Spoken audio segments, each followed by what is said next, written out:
Hello everyone, it's week 5 of the mini month of May prompt in the Facebook group, the Mixed Media Emporium. And seeing as it's week 5 of a 5-week month, we are giving you the flexibility to create any mini project of your choice this week. We were originally thinking inches and twinchies, so if you want to do that, please feel free to go ahead. But any mini project of your choice. I've decided I want to make some shaker projects this week. I've never done them before and it's something that I've always wanted to try. I've got here some of these cardboard coin holders. That's what these look like. I got these from Amazon. I do believe I've had them in my stash for quite some time and have never used them, so I'm going to do something with this. But you can see that I've also got some craft paper and some cream cardstock here, so I'm going to show you how you can make something very similar using basic supplies. So let's see what we can come up with. Now, I've had these coin holders in my stash for quite some time. I think I got these from either Amazon or eBay. I'm not sure. I've had them for quite some time. This is what they look like. So they're scored. You can see here a score line down the centre. And the idea is that you fold them in half. They've got cellophane or laminate or something on the inside. And it's just a way of displaying, coins for coin collectors. But they're really easy to make yourself using some quite basic supplies. Let me just pop these to one side for a second. If you have any circle punches, you can really easily make these yourself. I've got my 2.5-inch punch by EK. This is the one that I used last week for the artist trading coin, so that's a really useful size to have. I've also got this really cheap one that I got from Hobbycraft. This is a 2-inch punch, and I've got here 2 weights of paper. I find that the Hobbycraft one is much more lightweight and won't handle anything heavier than about 200 GSM cardstock. So I've got some cardstock here that's either 180 or 200 GSM and some heavier weight craft cardstock here that I think is about 300. The EK one handles this absolutely fine. Now, as far as measurements go, you want to either score or measure by hand. Let's start off with the EK larger one first. Now, the 2.5-inch punch, what I found you need to do is score or measure at 3.5 inches. So I'm just scoring like this and fold that in half, and I'm just going to take this off to my paper trimmer and trim this down. So this measures 3.5 inches across. I'm going to trim it at 3 inches and you'll see why in a second. And then as far as the cream cardstock goes for the 2-inch punch, I'm just going to score that at 2.5 inches, just like this. Fold that in half, and again I'm just going to just cut this with my paper trimmer. This time round I'm going to have this at 2.5 by 2.5 inches, so this one is perfectly square. So these are my pieces for my DIY coin holders. You can see that I've got 2 strips out of the craft cardstock. These measure 3.5 by 3 inches, so that's what those look like. I managed to get 3 out of the cream cardstock, and this measures 2.5 by 2.5 inches. Let me start off with these ones here because these are really easy and straightforward to make. With the fold at the centre like this, all you need to do is just pop this, so there's the fold, let me show you again, pop that into your 2.5-inch punch.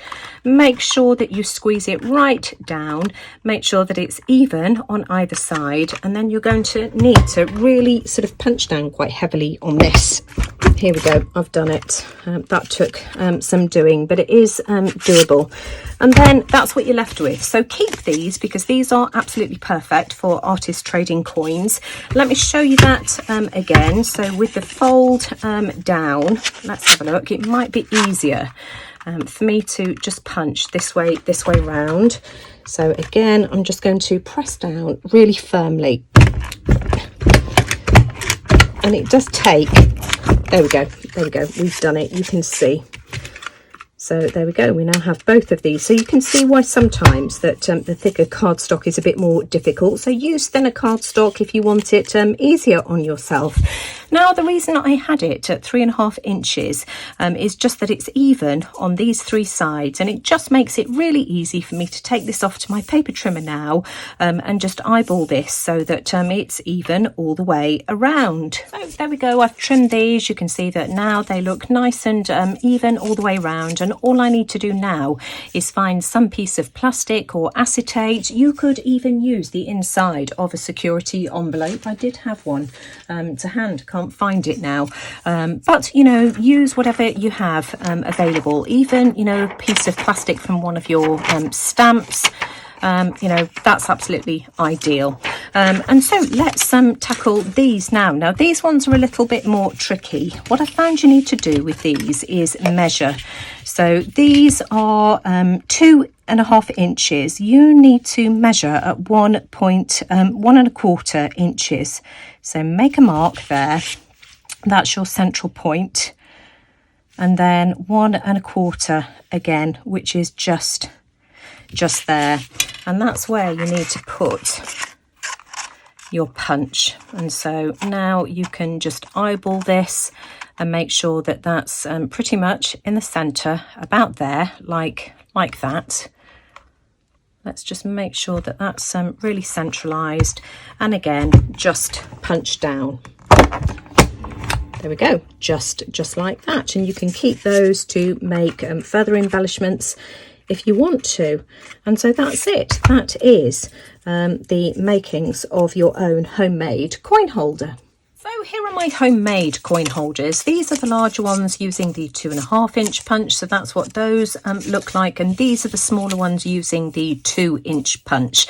So I do hope that that's given you some ideas if you want to make these and don't have the ready-made coin holders. The hole in this one here measures 1.5 inches, by the way.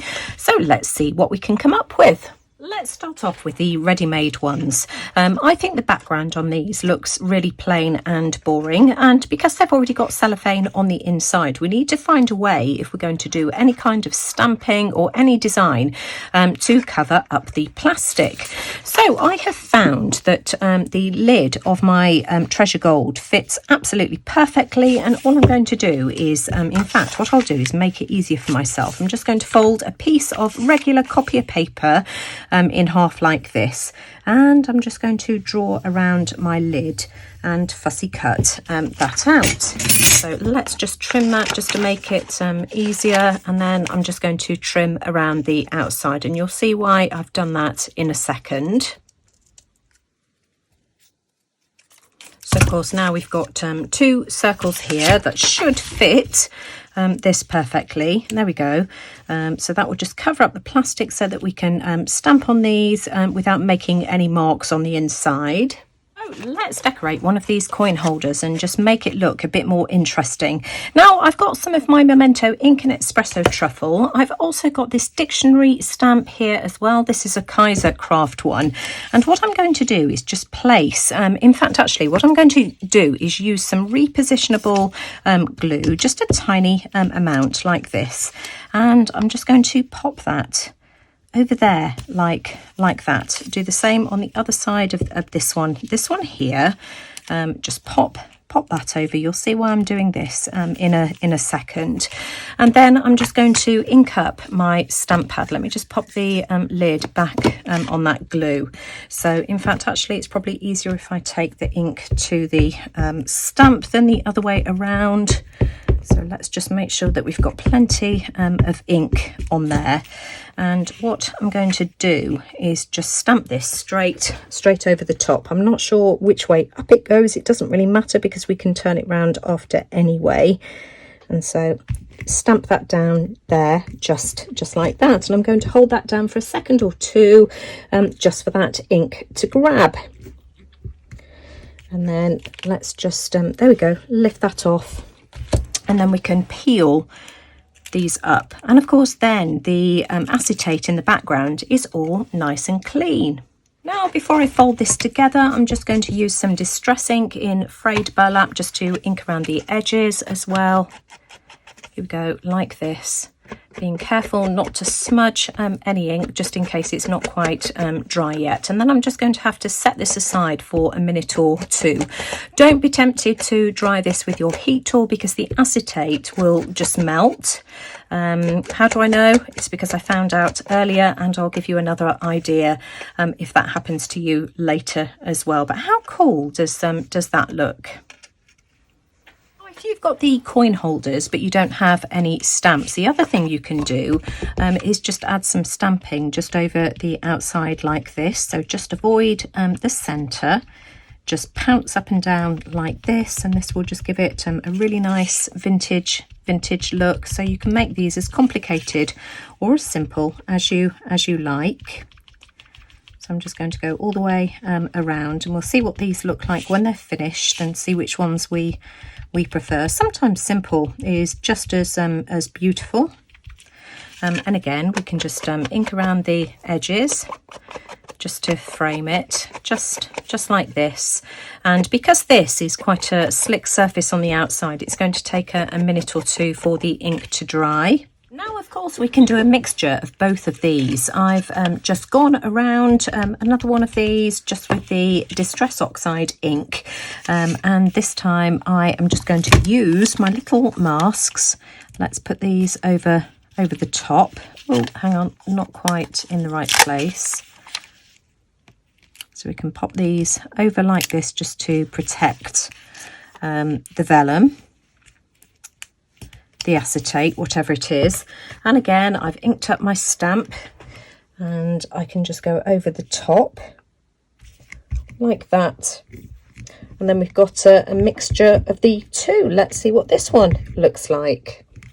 I think this will be quite cool. How cool does that look? And let's just peel these off. So now we've got more of a vintagey look. Fabulous. I love all of those. Now, I've had a couple of attempts at using embossing powder to ink up these little cards, and it hasn't worked at all. Just look what's happened. Even though I made some masks out of the 300 GSM craft cardstock, the plastic has just melted. Can you see? Even though it's protected, we've got a giant hole in this one here, and it just comes peeling off. It doesn't matter, because we can still use these, and we can add some acetate at a later date. But I do really like that finish. This was the first one I tried just using my normal masks, but even using thicker ones hasn't made any difference. But I just love that look. Of course, we can emboss these homemade ones as much as we want, because we've got no plastic inside to worry about. So I've pulled out one of the Tim Holtz horlogerie backgrounds. Again, I'm just going to add some embossing ink to one of these, and let's just see what we end up with. I need a much larger stamp for these, because of course they're a lot bigger. I'm going to have to do one side at a time though, because I haven't got a stamp that's wide enough to fit the whole of it whilst it's open. So I'm just going to hold it together like this, and let's just pop the stamp down just in a random place. Make sure I press that down for the ink to grab. There we are. And just pop on some embossing powder. Let's just pop that over like so. Look how gorgeous that looks. Let's just wipe that off that side, and I'm just going to heat set that with my heat tool. So I've got a mixture of different backgrounds here. Here's the one that I embossed and the acetate melted, and these are the two homemade ones here. This is the one on the thinner cardstock, and this one here is the craft. I love all of these, so I'll do something with these at a later date, but let's try and do something with these now. And if you can hear rustling in the background, it's Louis being really naughty. He's come into the craft room and is a bit hyper, and is rolling around on all of my papers on the floor. So I'm just going over the acetate here with my stamp buddy, just to remove any of the excess embossing powder and static that might be on here. Can you hear Louis? He's being a right monkey. Louis, behave yourself. He's already been up on the desk as well. So I'm just going to blow all of the excess off and let's try and decorate these. I've already folded this one here, but let me just show you how to do this. You want to work from the centre. So I'm just going to fold this over here like this, and I'll do the same with this one here as well. This one has just been inked first, so hence the difference with this one. I can still see that I've got some embossing powder or something on this one here. In fact, actually, I've got a microfiber cloth. Let me just see if I can polish this. Embossing powder just gets absolutely everywhere. Here we go. I think that's a bit better. Let's do the same with these two here as well. Now we need some way of keeping these closed, and I'm going to use my red score tape. This is double-sided sticky tape. You've seen me use this many times before. This stuff is really, really strong. So I'm just going to apply some all the way around like this. Just on the one side, but I am making sure that I've got it right to the very, very edges with no gaps, because of course I'm going to be adding sequins to make this into a shaker and I don't want anything escaping. Let's add some here as well. There we are. And some on this side. There we go, that's that done. And then I'm just going to make sure that this is burnished down really, really well. So I'm just going to use my bone folder. And I'll do this on all of them. Just on the one side, you don't need to do it on this side here as well, just on the one side. And in fact, actually, let's just do this one. I'm going to apply my little sequins first. I don't know whether this is the right thing to do, so I'm just using a little teaspoon.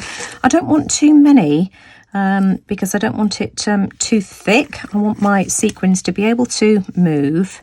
I want some of these longer ones gone. Those aren't adding anything. I just want the little round ones.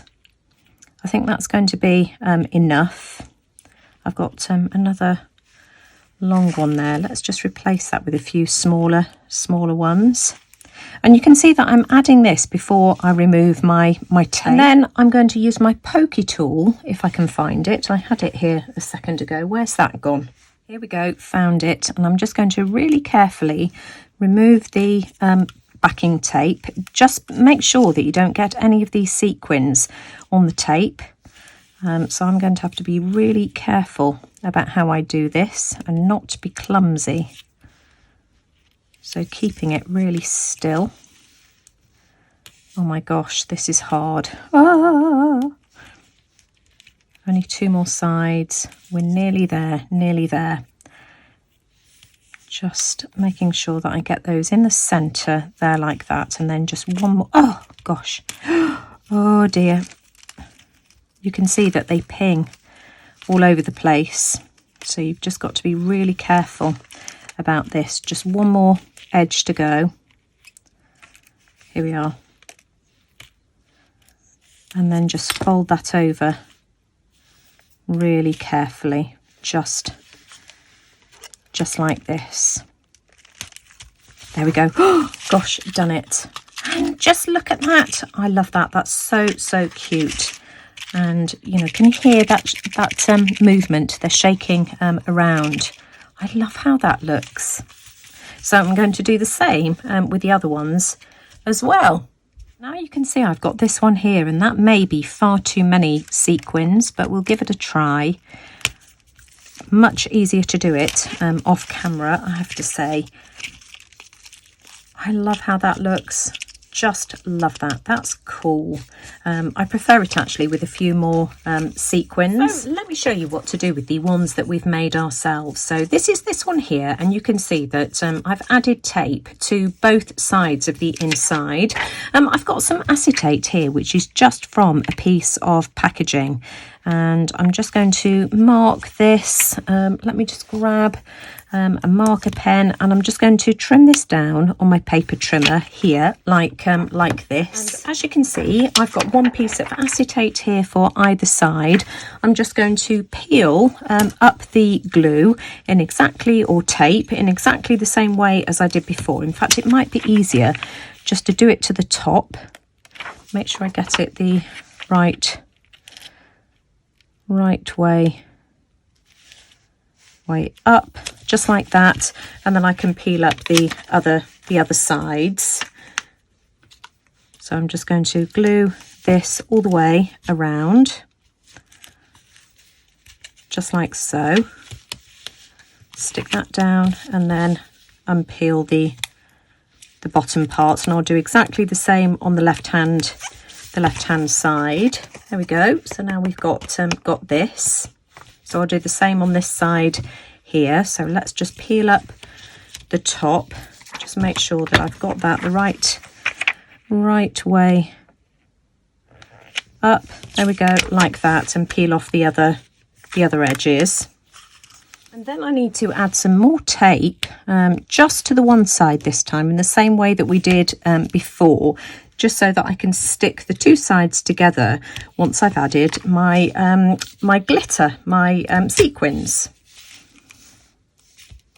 So I'm just going to go all the way around, making sure that I get right to the very edge, because I don't want any of these sequins escaping. So now that we've got the tape attached, I can add a small scoop of my sequins. Let's add some here. I don't like the rectangular ones, so let's see if I can avoid any of those. I think that's quite good, actually. And let's see if I can do this any better this time. I'm just going to try and take the tape just off the top here, like this, and try not to disturb those sequins in the middle. And then close it shut in exactly the same way as I did before. Because this is a bigger area, it's actually a bit easier to work with if I'm careful. And just seal that shut.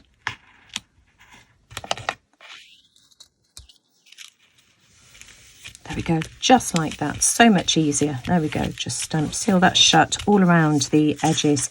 Isn't that cute? I just love that. And that one, actually, because it's a bigger area, is shaking around a whole lot more. I love that, isn't that cute? So what can we do with these? Let's just add a couple of further embellishments. I've grabbed these here, and I think this one here is going to be perfect. I do want to ink around the edges. I think I'm going to use some maybe vintage photo, which isn't quite so dark as the gathered twigs. Just to grunge it up just a little bit. Here we go. Let's just add a touch of ink around the edges here, like this, maybe a bit around that rose as well. There we go. And then we can add that there. It's already got a sticky pad on the back. Just want that to go there, like that. Doesn't matter if it's hanging over the edge. Doesn't that look sweet? I really love how that looks. And that inside a journal, or as, you know, a card topper, I think would look really, really cute. Then what about these ones here? I've grabbed these embellishments here. I've got a tiny little robin. We've got a resident robin in our garden that follows me around the garden whenever I'm mowing the lawn. So, you know, I don't think robins necessarily have to be related to Christmas. I think that's going to look really cute glued on there like that. I'm going to use some of my 3-in-1 to stick that down if I can find it. Here we go. Just add a tiny bit to the center here, like this. There we are. A bit more there perhaps, and let's just glue him down. And then if I want to, I can always add just a little clip to the right hand corner here, so that I can hang it off a journal if I decide to do that. I've pulled out some butterflies as well. Which ones do I want to go where? You see, I really like those on there like that. Again, I do want to just slightly ink around the edges just to take that whiteness away. These are just Tim Holtz embellishments from, I've forgotten the name of the pack now. I'll leave it on the screen if I can remember what it is. So we'll just ink around the edges here like this. Apply a little bit of glue, not too much. That one can go there like that. And then this one here. And I just think those are really nice embellishments to add to junk journals, as I say, as card toppers, or just little charms. There we go. Aren't those sweet? Love those. The first time I've ever made shakers, and you know, I think I'll definitely be making those again. I'm so happy with these. Thoroughly enjoyed making these shaker embellishments, and it's definitely something that I would try my hand at again. And for anybody else who's been thinking of making shaker embellishments or, you know, coin holder embellishments, I hope it's given you some ideas as to how you can do this using a circle punch and regular pieces of cardstock without feeling the need to go out and buy these coin holder cardboard supplies. You really don't need them, and you know, the larger ones give you much more movement just because the space that the sequins have got to move around in as well. So you know, just bear that in mind, and of course you've got more room as well for your embellishments to go on. But I do love these mini ones as well. They're cute. So just to recap, the challenge for this week is any mini project of your choice. Please don't feel that you've got to do what I've done today. You know, inches, twinchies, mini paperclip embellishments, faux postage stamps. There are just so many mini projects that you could choose to have a go at this week. So, you know, really do put your thinking caps on. And if anybody wants to follow along with our challenges, I'll leave the link to the Facebook group, the Mixed Media Emporium, in the description box below. So please do feel free to come along and join us. Of course, Kylie and I will be back next week with a brand new challenge for June as well. I can't believe that we are halfway through the year already. But if you've enjoyed my project this week, as always, I'd really appreciate a thumbs up. As I always say, it really does let YouTube know that you like what I'm doing. Do let me know what you think in the comments below. But most importantly, thanks for watching. Take care, everyone, and I'll see you all again soon. Bye for now.